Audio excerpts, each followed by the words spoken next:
ఇప్పుడు మీరు కొనే బాపతి వడ్లు 50 బస్తాలు వెళ్తాయి. 2 ఎకరాలకు 70 క్వింటాలు వెళ్తాయి. మాకు సన్నపట్లు 70 క్వింటాలు ఎవరు జోకిచ్చోళ్ళు ముందుకు వచ్చి కళ్ళు పెట్టమండి. సన్నగా ఎన్ని క్వింటాలు వస్తాయి? సన్నవి అన్ని కొడితే 20 క్వింటాలు దాటే 2 ఎకరాలకి దాటే పెట్టిన కదా. ఇవేంది రాళ్ళ లెక్క అయిపోయింది పంట. పెట్టుబడి ఎక్కువ అవుతుంది, పెట్టుబడి ఎక్కువ వస్తుంది, రోగం ఎక్కువ వస్తుంది, దట్టుకుంటుంది. అది రోగం అయితే ఆగదు, ఇది జర తట్టుకుంటుంది. ఇదే లక్ష్యం పంట కానీ అది ఎక్కడ దరిద్రం పంట. ఆ పాటేటువంటితో ఆ పంట అటువంటిది అంతే. వాడు ఒక రకంగా ఏంటంటే నోటితో నవ్వి నొసటితో ఎక్కిరిచ్చినట్టు ఏదో నేను బోనస్ పెట్టినా అని వాళ్ళు చెప్పుకుంటానికే కానీ రైతులంతా మునుగుతారు. ఆ సన్నబట్టు పెట్టి రైతులందరూ చెప్తాను నేను చూద్దాం. సన్నబట్టు పెడితే మాత్రం మొత్తం మునుగుతారు సార్. పంట తక్కువ వస్తుంది, మొత్తం రోజులు ఎక్కువ ఉంటది, రోగం ఎక్కువ ఉంటది, పెట్టుబడి ఎక్కువ ఉంటది, ఇంత పెరుగుతుంది. ఆ వర్షాకాలం మొక్క దగ్గర పొట్టు కింద ఉంటది. ఆ మిషన్లే సరిపోం. సన్నాలు మనకు నడవయి, మన ఏరియాలో బండయి మనకు నడవదు అంతే కదా. మన చిన్నకోడూరు ఊరు మీద ఎవరైనా సన్నాలు పెట్టేస్తారు, ఎంత పెడతారు? ఏమో లేదు సార్. ఒక్క ఇంటి పూట మందం ఒక 4 ఎకరాలు ఉన్న వాళ్ళు ఒక 10 గుంటలు పెట్టుకుంటారు, 10-15 గుంటలు వాళ్ళ ఇంటి మందం పెట్టుకుంటారు. కానీ అమ్మటానికి మాత్రం 10 గుంటలు పెట్టుకుంటారు అంతే. మనం పండించేది ఉండదు, అమ్మేది లేదు. ఇప్పుడు ఎగబెట్టినట్టే కదా. ఆ బోనస్ మాకు ఇష్టం అవసరం లేదు, ఆ సన్నపట్లు పెట్టుడు అవసరం లేదు. మేము ఎక్కడ నమ్ముకుంటాం వీటిని దొడ్డుబాటు పెట్టుకొని. దొడ్డుబాట్లకు కూడా ఇస్తే 30 క్వింటాలు పంతాయి ఎకరానికి. ఇవి ఇయ్యాడు మాకు ఎరికే, అందరికి ఎరికే సార్. ఇవి ఏడిస్తాడు, ఇవి తేడా తట్టుకుంటుంది, తట్టుకోరు. మరి ఇప్పుడు ఏమైనా ఆస్తులుంటే అమ్ముకొని వెళ్ళవాలి కానీ లేకపోతే వాటి కళ్ళకి వెళ్ళి మాటలు చెప్తుర్రు. రైతు మేము రుణమాఫీ చేస్తా అన్నాడు, ఎక్కగానే రాజీనామా ఫస్ట్ అదే చేస్తా అన్నాడు. రుణమాఫీ 4 నెలలు 5 నెలలు అయితే అదే పోయింది, రైతు బంధు పోయింది. ఆడపిల్లలకు 2500 ఇస్తామంటే వీటి పోయినాయి, అన్ని పోతున్నాయి. అవి అన్ని కళ్ళి వెళ్ళి మాటలు చెప్పుకుంటా ప్రభుత్వం ఏం మాత్రం మేము ఏదో ఇట్లా గెలవాలన్న ఆలోచన కానీ మళ్ళొకసారికి గెలుస్తానికి అవకాశం లేని పరిస్థితులు ఏర్పాటు చేసుకున్నారు అంతే.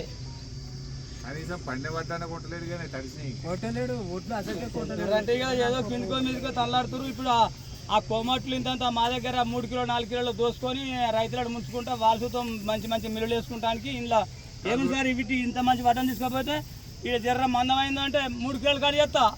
అరే 40 కిలోలకు 3 కిలోలు కట్ చేస్తామంటే అంతే నీ ఇష్టం ఉంటున్నాం. లేకపోతే వాళ్ళ ఇంట్లో పోగానే కడప దాటకుండా అన్నీ పట్టుకుంటాడు. అప్పుడు జర్రంతా నిమ్ముంటే పెడతాడు, కొమ్మటైనా పెడతాడు.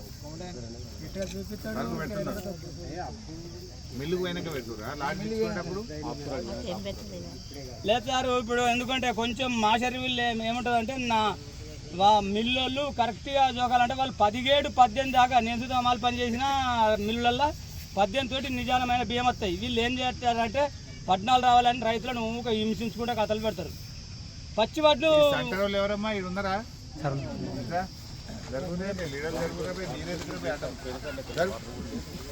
ఏమైందమ్మా పాపం ఆయన 25 రోజులు అయిందట మన రామచంద్రారెడ్డి స్టాప్ వచ్చి. 25 రోజుల నుంచి వడ్లు ఇన్నే ఉంటే ఎట్లమ్మా? ఎన్ని రోజులు అయింది పాప నువ్వు వచ్చి? 20 రోజులు కాకపోతే 2 రోజులు లెక్క శనివారం మనము కాదమ్మా, కూడా తీసుకోమని చెప్పింది కదా గవర్నమెంట్. నిన్న క్యాబినెట్ లో చెప్పింది కదా, మా తడిసిన వడ్లు కొంటాం, అన్ని వడ్లు కొంటాం. నీళ్ళలో పోతే మొన్న ఒక రోజు వర్షం పడితే నీళ్ళ కొంచెం దర్శనం బస్తాలు చేసేటప్పుడు తడిస్తేనే అవి 18 వస్తున్నాయి అని ఫోన్ చేశారు. మరి నిన్న గవర్నమెంట్ చెప్పింది కదా మా క్యాబినెట్ లో తడిసిన వడ్లు కొంటామని. ఎవరు తీసుకుంటలేరు, మిల్లులలో తీసుకుంటలేరు. మరి గవర్నమెంట్ హైదరాబాద్ లో కూర్చొని స్టేట్మెంట్ ఇస్తారు కదా, మా తడిసినవి కొంటాం, పచ్చి కొంటాం, అన్ని కొంటామని. ఇప్పుడు పెద్ద మంచి 25 రోజులే బడ్లు పోతలేమని బాధపడబట్టే.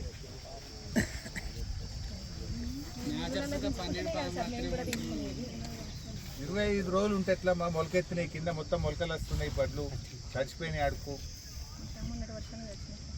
పోవాలి కదా, జల్దీ పోకపోతే ఇంకెప్పుడు పోతాయమ్మా వడ్లు? ఎన్ని రోజులు పడుతున్నాయి ఒక్కొక్క మనిషి పోవడానికి? 10 రోజులు.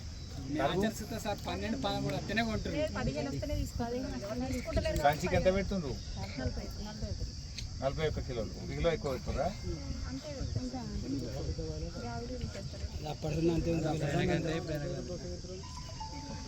మరి జల్దీ పంపియమ్మా, పెద్ద మంది ఇబ్బంది పడుతున్నారు, వాళ్ళకేమో ఇబ్బంది అవుతుంది అంటున్నారు, మీరేమో తీసుకుంటలేరంటున్నారు. మిల్లు తీసుకుంటలేదా? ఎక్కువ అది తేమ శాతం ఎక్కువ తీసుకుంటున్నారు. మరి తడిసిన వాటిలో ఏం చేయాలి? మాకు మొలకెత్తబట్టి వాళ్ళు తీసుకోవాలి, మధ్యలో మేమేం చేస్తాం సార్? వాళ్ళు అక్కడ మిల్లు పోతే వాళ్ళు ఆపుతారు కదా, ఇక్కడ వీళ్ళు తీసుకోమని అంటారు. కష్టం కదా. ఇక్కడికి వచ్చి చెప్పి ఈ రైతులకు తల్లిదండ్రులు లేదు సార్, తల్లిదండ్రులు రైతులకు లేకనే ఇదంతా బాధ. తల్లిదండ్రులు ఎక్కడికి రైతులకు పంటలు వండియకపోతే, పాలు విండకపోతే, కూరగాయలు వండియకపోతే అప్పుడే ఏర్పడుతుంది అందరికి. లగచ్చుకుంటున్నాము పండించడం ఎక్కువ, చేసుకోవడం పని తక్కువ చెప్తే ఏమవుతుంది నీకు? మరి చేసుకోవాలి. నీరు నీరు కదిలిందా?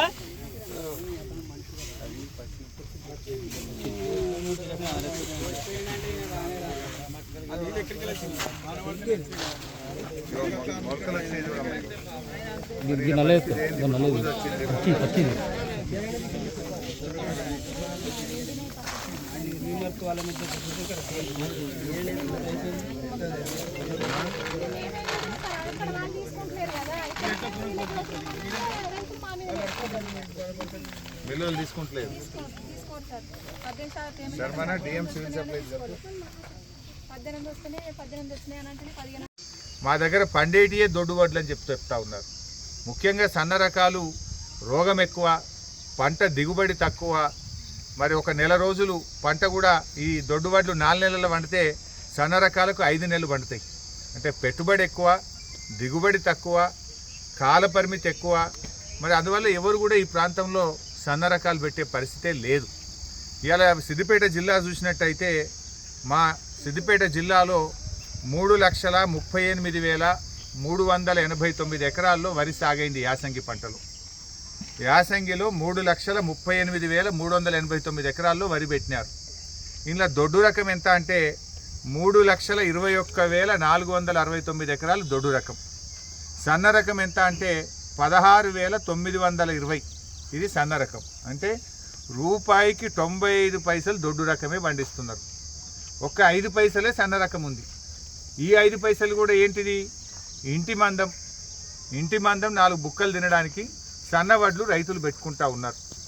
అంటే ఇలా రైతులు ఆరుగాలం కష్టపడి తమ చెమట చుక్కలతో ఇవాళ ఎంతో కష్టపడి పంట పండిస్తే దాన్ని ప్రభుత్వం కొనకుండా తత్సారం చేయడం, బోనస్ ఇస్తామని చెప్పి బోగస్ మాటలు చెప్పిండ్రు. బోగస్ అయిపోయింది.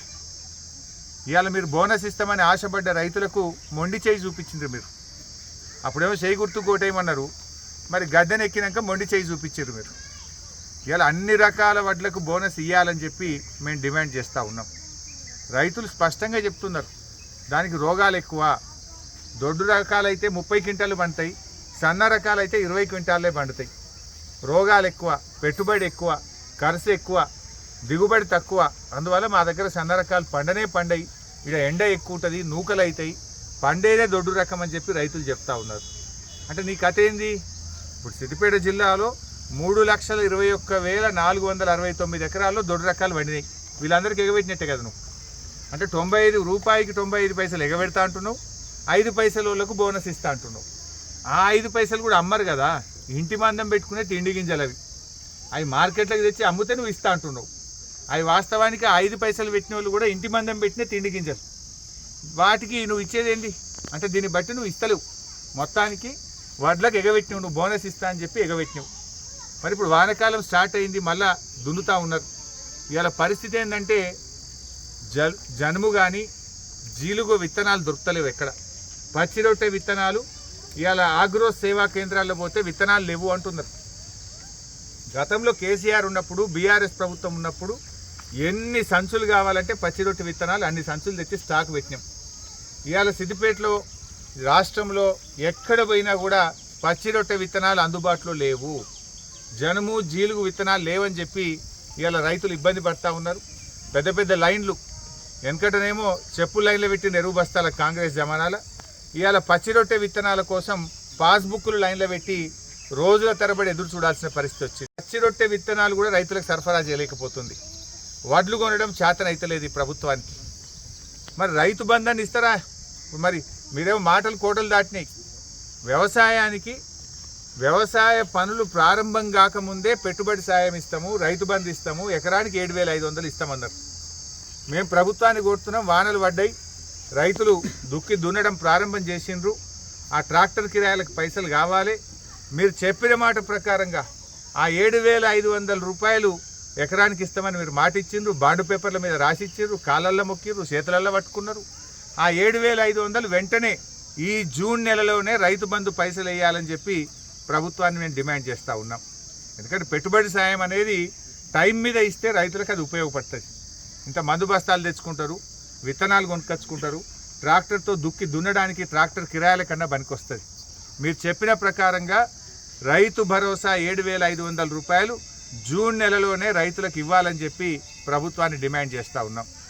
అదేవిధంగా పచ్చి రొట్టె విత్తనాలు కూడా వెంటనే తెప్పించి ఆగ్రో సేవా కేంద్రాల్లో, ప్యాక్ సెంటర్లలో రైతులకు అందుబాటులో పెట్టాలని డిమాండ్ చేస్తూ ఉన్నాం. తడిసిన వడ్లను కూడా వెంటనే కొని రైతులకు నష్టం జరగకుండా వెంటనే యుద్ధ ప్రాతిపదికన కొనుగోళ్లను వేగవంతం చేయాలని చెప్పి ప్రభుత్వాన్ని కోరుతూ ఉన్నాం. యాడున్నారు మంత్రులు? గతంలో మంత్రులు మా ప్రభుత్వం ఉన్నప్పుడు రోజు మేము కళ్ళాలలో తిరుగుదాం. ఇలా ఒక్క మంత్రి అన్న కళ్ళాలలో తిరుగుతుండా? ఒక్కలన్న వడ్లు అమ్ముడు పోతున్నాయా, కొంటున్నారా లేదా అని తిరుగుతున్నారా? మీరు ఎంతసేపు హైదరాబాద్లో కూర్చొని స్టేట్మెంట్లు ఇస్తుండ్రు, వడ్లు కొంటాం, తడిసినవి కొంటామని. మరి క్షేత్రస్థాయిలో ఏం జరుగుతుందో మీరు తిరగాల్సినటువంటి అవసరం ఉంది, పట్టించుకోవాల్సినటువంటి అవసరం ఉంది. ఇలా బోనస్ విషయంలో వ్యవసాయ శాఖ మంత్రి గారు మాట్లాడుతూ అవగాహన లేని వాళ్ళు మాట్లాడుతుండ్రు, వడ్ల గురించి అని మాట్లాడుతున్నారు. ఇలా కిందికి వస్తే రైతులు ఏం మాట్లాడుతుండ్రో మీకు తెలుస్తుంది. ఇప్పుడు చిన్నకోడు రైతులు ఏం మాట్లాడినరు? మాకు పండేటియే దొడ్డు వడ్లు, రూపాయికి 95 పైసలు దొడ్డు వడ్లే ఉంటాయి, 5 పైసలు ఇంటి మందం 5 దొయ్యలో 10 దొయ్యలో పెట్టుకుంటాం, దానికి మీరు ఇచ్చేం లాభము, మాకు దొడ్డు వడ్లకు అన్ని రకాల వడ్లకు బోనస్ ఇవ్వాలని చెప్పి రైతులు ఇలా ముక్త కంఠంతో కోరుతూ ఉన్నారు. అంటే మీరు ఒక రకంగా ఇలా రైతుల్ని మోసం చేసిండ్రు. కరెక్ట్గా డబ్బాల ఓట్లు పడి సీలు పడ్డాక తెల్లారి సాగు కబురు చల్లగా చెప్పినట్టు మేము సన్న రకాలకే ఇస్తాం, దొడ్డు రకాలకి ఇయ్యమని చెప్పి చేతులు లావట్టిండ్రు. ఇది రైతుల్ని మోసం చేయడం. నిజానికి దొడ్డు వడ్లు అయితే 30 క్వింటాలు వండే, సన్నం అయితే 20 క్వింటాలు వండే, 10 క్వింటాలు తేడా ఫరక పడే. 10 క్వింటాలు అంటే 20,000 రూపాయలు. ఇవాళ నువ్వు ఇచ్చేది ఏమున్నది? నువ్వు 500 ఇస్తాను బట్టిది. నువ్వు ఇచ్చే 20 క్వింటాలకు 500 ఇస్తే 10,000 రూపాయలే వస్తాయి. అంటే ఒక రకంగా రైతుకును మీరు ఎగబెట్టినట్టే, ఇయ్యనట్టే లెక్క. ఉత్తమ మాటలు చెప్తున్నారు. మీరు ఇప్పటికైనా ఆలోచించండి. నిజంగా మీరు బాండ్ పేపర్ మీద రాసిచ్చిన ప్రకారంగా అన్ని రకాల వడ్లకు, అన్ని పంటలకు బోనస్ ఇవ్వాలని చెప్పి మేము డిమాండ్ చేస్తూ ఉన్నాం. లేకపోతే రైతులు ఊకోరు. డెఫినెట్గా మీరు రాబోయే రోజుల్లో కాంగ్రెస్ పార్టీ నాయకులు ఏ ఊర్లలో తిరిగినా, ఏ జిల్లాలో తిరిగినా రైతులు మీ బోనస్ కోసం నిలదీస్తారు. రైతులు 7,500 రూపాయల రైతు భరోసా కోసం మిమ్మల్ని నిలదీస్తారు, మీ రుణమాఫీ కోసం నిలదీస్తారు. మీరు ఇన్ని మాటలు చెప్పి బాండ్ పేపర్ల మీద రాసిచ్చి ప్రజల్ని నమ్మించి ఇవాళ మోసం చేస్తూ ఉన్నారు. సో ఎట్టి పరిస్థితుల్లో కూడా ఇచ్చిన మాట ప్రకారంగా అన్ని రకాల వడ్లకు బోనస్ ఇవ్వాలని డిమాండ్ చేస్తున్నాం. పచ్చి రొట్టె విత్తనాలు వెంటనే అందుబాటులోకి తెచ్చి రైతులకు ఇవ్వాలని కోరుతా ఉన్నాం. ఈ జూన్ నెలలోనే 7,500 రూపాయలు ఎకరానికి రైతు భరోసా అందరూ రైతులకు ఇవ్వాలని చెప్పి డిమాండ్ చేస్తూ ఉన్నాం. అదేవిధంగా వడ్లను వచ్చే 4-5 రోజుల్లో కల్లాల్లో ఉండేటువంటి వడ్లను యుద్ధ ప్రాతిపదికన కొని, వర్షాంతో తడిసిన వడ్లను కూడా కొని రైతులకు ఇబ్బంది లేకుండా చూడాలని అధికారులందరినీ కల్లాలకు పంపండి. అధికారులు ఈ టైంలో ఆఫీసులలో కాదు ఉండాల్సింది. అధికారులందరూ కూడా మనిషికి 4 సెంటర్లు ఇయ్యండి. తహసీల్దార్లకు, ఎంపీడీఓలకు గతంలో మేము చేసినాం. మనిషికి 4 సెంటర్లు ఇచ్చి ఆన్లే కూర్చోబెట్టి లారీలు తెప్పించి ఆర్టీఓని రోడ్డు మీద నిలబెట్టి లారీలు దొరకబెట్టి వెంటనే యుద్ధ ప్రాతిపదికన కల్లాల్లో ఉన్న వడ్లు లావట్టాలని, రైతులకు ఇబ్బంది లేకుండా చూడాలని చెప్పి ప్రభుత్వాన్ని డిమాండ్ చేస్తాం. రాష్ట్రంలో మళ్ళీ తుఫాను ప్రభావంతో వచ్చే 3 రోజులు వర్షాలు పడతాయని చెప్పి ఒకవైపు వాతావరణ శాఖ చెప్తా ఉంది. మరి వర్షాలు పడతాయంటే రైతులు ఇలా ఎంతో బాధపడతా ఉన్నారు. రోజుల తరబడి వడ్లు కొనకపోవడం వల్ల మరి వర్షానికి వడ్లు తడవడం, మళ్ళీ ఆరబోయడం, మళ్ళీ తడవడం, 2-3 సార్లు తడుస్తూ ఉన్నాయి. ఆరుగాలం కష్టపడ్డటువంటి రైతులు రోజుల తరబడి మరి కల్లాల్లో పడిగాపులు గాయాల్సినటువంటి పరిస్థితి వచ్చింది. ఒకవైపు ప్రభుత్వమేమో వడ్లు మేము కొంటున్నాం, ఇబ్బందే లేదు, తడిసిన వడ్లు కొంటున్నాం, కలెక్టర్లదే బాధ్యత అని క్యాబినెట్లో నిర్ణయాలు ప్రకటిస్తూ ఉన్నారు. హైదరాబాద్లో మాటలు చెప్తున్నారు కానీ క్షేత్రస్థాయిలో పంట కొనే పరిస్థితి లేదు. ఇప్పుడే మేము ఇక్కడ చినకోడూరు సెంటర్లో చూస్తే రైతులు 20 రోజులు 25 రోజుల నుంచి కూడా ఇక్కడే ఉన్నాం. మరి తేమ పోయిన తర్వాత కూడా కొంటలేరని చెప్తున్నారు. ఇప్పటికే తడిసి ధాన్యం మొలకెత్తుతున్న పరిస్థితి కూడా ఉంది. మరి తడిసిన ధాన్యం కొంటామని ప్రభుత్వం చెప్తుంది. ఇక్కడ ఎవరు అధికారులు కానీ ఎవరు సెంటర్లో తిరిగిన పరిస్థితి కానీ అధికారులు పట్టించుకున్న పరిస్థితి లేదు. మరి రైతులకేమో చాలా ఇబ్బంది ఉన్నది.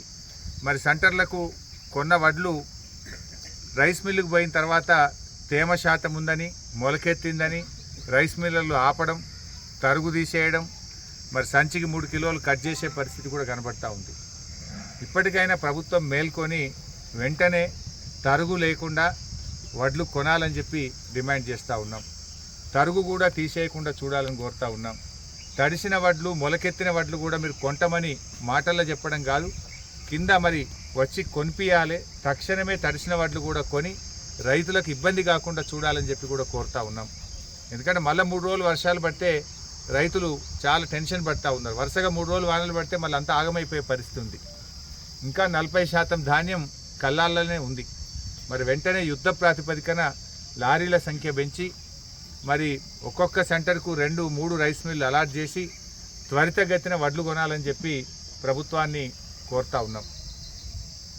ఇవాళ రైతుల్ని ఇక్కడ చినకోడూరులో మాట్లాడిస్తే సన్న రకం వడ్లు మీరు పండిస్తారా అని చెప్పి రైతులను అడిగితే మాకు అసలు సన్న రకం ఇక్కడ పండియము, మా దగ్గర ఇంటి మందం ఏదో 5 గుంటలో 10 గుంటలో సన్న రకాలు పెట్టుకొని ఇంటి మందం మాత్రమే సన్న రకం వడ్లు పెట్టుకుంటాం, ఈడ పండేదే దొడ్డు వడ్లు అని చెప్పి రైతులు స్పష్టంగా చెప్తా ఉన్నారు. అంటే ఇలా రాష్ట్ర ప్రభుత్వం ఏమంటుంది, ఎన్నికల ముందేమో వడ్లకు 500 బోనస్ ఇస్తాం, మక్కలకు 500 బోనస్ ఇస్తాం, అన్ని పంటలకు బోనస్ ఇస్తామని చెప్పిండ్రు. ఇప్పుడు ఓట్లు డబ్బులు పడ్డాక మేము దొడ్డు వడ్లకు బోనస్ ఇయ్యం, సన్న రకాలకే బోనస్ ఇస్తామంటున్నారు. డిఎం గారు చినకోడూరు సెంటర్లో ఉన్న పాపం ఇక్కడ వడ్లు తడిచిపోయినాయి, తీసుకుంటలేరు కదనే బాబు. నువ్వేమో తీసుకుంటామని ఆడ ముఖ్యమంత్రి చెప్తాడు, మంత్రులు చెప్తారు, నువ్వు చెప్తావు. ఇక్కడ ఊర్లోకి వస్తేనేమో పోతలేవు. ఇక్కడ రామచంద్రారెడ్డి అనో రైతున్నాడు పాపం, 25 రోజులు అయింది వడ్లు పోసి, కింద వాన పడి మొత్తం తడిచినాయి, వడ్లు తీసుకుంటలేరు, తడిచిన వడ్లు కొనమంటున్నారు. ఆ సెంటర్ ఆమెను అడిగితే నేనేం చేయాలి సార్, రైస్ మిల్లు దించుకుంటలేరు, తడిచిపోతే వాళ్ళు వాపసు కొడుతుండ్రని అమ్మ అంటుంది. అమ్మాయి ఎట్లా మరి? ఇవన్నీ మొలకలు ఎత్తుతూ ఉన్నాయి, మొలకలు ఎత్తుతూ ఉన్నాయి వడ్లు. ఇప్పుడు ఆడ గవర్నమెంట్ ఏం చెప్పింది, కలెక్టర్లదే బాధ్యత, తడిసిన వడ్లు కొంటాం, అన్ని రకాల వడ్లు కొంటామని డైలాగులు కొడుతున్నారు. మరి ఏం సంగతి? ఇక్కడ నువ్వు రా, చినకోడూరు సెంటర్కి రా. ఇక్కడ రామచంద్రారెడ్డి అనే రైతున్నాడు, చాలామంది రైతులున్నారు. తడిచినాయి, అడుగు మెత్తబడ్డది, అన్ని మొలకలు ఎత్తుతున్నాయి. వచ్చి ఇమీడియట్గా దించిపి, రైస్ మిల్ దించిపి. ఇక లేపేటట్టు చూడు. అమాలీలు కూడా తక్కువ ఉన్నారు, ఇబ్బంది అవుతుంది కొంత, దాన్ని పెంచుంది. అమాలీలను కూడా పెంచి తొందరగా పోయేటట్టు చేయండి. వడ్లు తడిచినాయి, మళ్ళీ రేపు ఎల్లుండి 2-3 రోజులు వర్షాలు ఉన్నాయంటున్నారు. మళ్ళీ 3 రోజులు వర్షాలు పడితే మళ్ళీ ఇబ్బంది అవుతుంది కదా. ముంగటికి 3 రోజులు వానలు ఉన్నాయంటున్నారు. ఉన్నకాడికి లేపుంది, జల్ది లేపుంది, కళ్ళాలలో లేపుంది. ఆ రైస్ మిల్లులకు చెప్పి దించిపోయి తొందరగా. నువ్వు చినకోడూరుకు రా, ఒకసారి రా, వచ్చి చూడు. జాయింట్ కలెక్టర్ గారు శ్రీనివాస్ రెడ్డి గారు నమస్తే. ఏం సంగతి? వడ్లు మీరేమో తీసుకుంటామంటారు, వీడనేమో పోతలేవు, తడిచిపోయినాయి. నేను చినకోడూరు మండల హెడ్ క్వార్టర్లో ఈ వడ్ల కొనుగోలు కేంద్రంలో ఉన్న రామచంద్రారెడ్డి అని ఒక రైతు ఉన్నాడు. ఇక్కడ చాలామంది ఉన్నారు. వడ్లేమో కింద అడుగు తడిచినాయి, అన్ని మొలకలు ఎత్తినాయి, పోతలేవు వడ్లు. అన్ని సెంటర్లో అట్లే ఉంది. తడిసిన వడ్లు కూడా తీసుకోమని గవర్నమెంట్ చెప్పింది కదా, మరి ఎందుకు తీసుకుంటలేరు? ఈ సెంటర్ వాళ్ళని అడుగుతేనేమో వాళ్ళు మిల్లు వాళ్ళు దించుకుంటలేరు, తడిసిన వడ్లు మాయిశ్చర్ రాకపోతే తీసుకుంటలేరు అని వాళ్ళు అంటున్నారు పాపం. మరి ఎట్లా? అవి మొలకలు వచ్చినాయి, మొలకలు వచ్చినాక ఆరబోస్తే ఏం లాభం, ఇంకా ఖరాబ్ అవుతాయి కదా.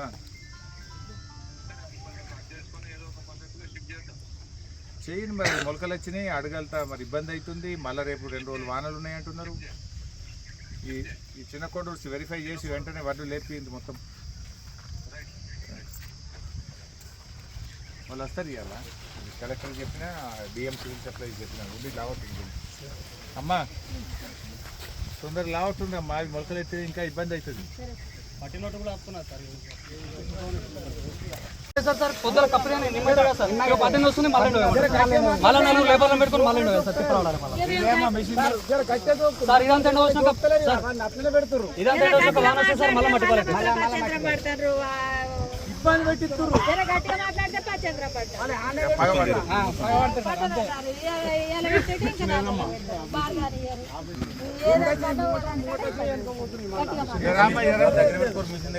మిషన్ ఏదమ్మా మంచిగా రా ఇంత మంచిగా పలుకున్నాయి వాటిలో ఏమైనా వీటికి 3 రోజుల కింద పట్టినా సార్ నిన్న దాకానే సార్ పడతాయి 3 రోజులు ఒకటే లారీకి వేసిరు సార్ వాళ్ళు తక్కువ వచ్చేది ఇవాళ ఇచ్చినాం ఇవాళ 3 కాంటలు వేసిరు సార్ ఇంత పొడికి ఎండ వచ్చినాం సార్ ఒక వర్షం పడితే అంత దగ్గర మంతడు అవుతుంది సార్ ఒక వర్షం పడితే మళ్ళీ మట్టిపాలు అయిపోతుంది ఇప్పుడు సెంటర్లు కొన్ని బంద్ అయిపోయింది ఒక్కొక్క మిల్లుకు 2 మిల్లుకు దగ్గరికి రా ఒక వర్షం వస్తే మళ్ళీ ఖరాబ్ అయిపోతుంది మంచిగా కొన్ని సెంటర్లు పోతే పడ్డాయి కదా మా సెంటర్లు అమ్మాలి మనం తెప్పించుకోండి కావాలి అదే చెప్పిన విత్తనాలు వేరే ఊర్లో ఎక్కడైతే బంద్ అయినాయో ఆ ఊర్లో అమ్మాలి కూడా తెచ్చి రోజు 4-5 లారీలు అవుతుంది వీళ్ళు లోకల్లో సర్వీలను కాదని అనడానికి అంటే మేము తెచ్చుకుంటామంటే వాళ్ళకి కూడా చెప్పినాం వాళ్ళనే తెచ్చుకోమని మీరైనా తీసుకొచ్చుకోరని చెప్పినాం సార్ వాళ్ళకి మరి ఇప్పుడు 3 రోజులు వానలు ఉన్నాయంటున్నారమ్మా రేపటి నుంచి వాళ్ళు వస్తారని కూడా చెప్తే మాట్లాడినాం ఇవాళ ఎట్టుకెళ్ళి మళ్ళీ వానలు ఉన్నాయన్నారు 3 రోజులు మళ్ళీ వాన పట్టి వీళ్ళ పరిస్థితి ఏంది వాళ్ళ పరిస్థితి అంటే అదే చెప్తున్నా కదా సార్ ఇక్కడ వీళ్ళు 2 రోజులు ఎంతమంది మీరు అమ్మాయిలు మీరు రావులు వచ్చినాయి ఇలా అమ్మాయిలు ఎంతమంది మరి 35 మంది మాకు పని చేస్తారు అది చేస్తలేరా మరి మమ్మల్ని రైతులు చంపుతారు ఆఖరికి అయితే ఏడు చేస్తారు అని ఆఖరి మాటలు మాట్లాడ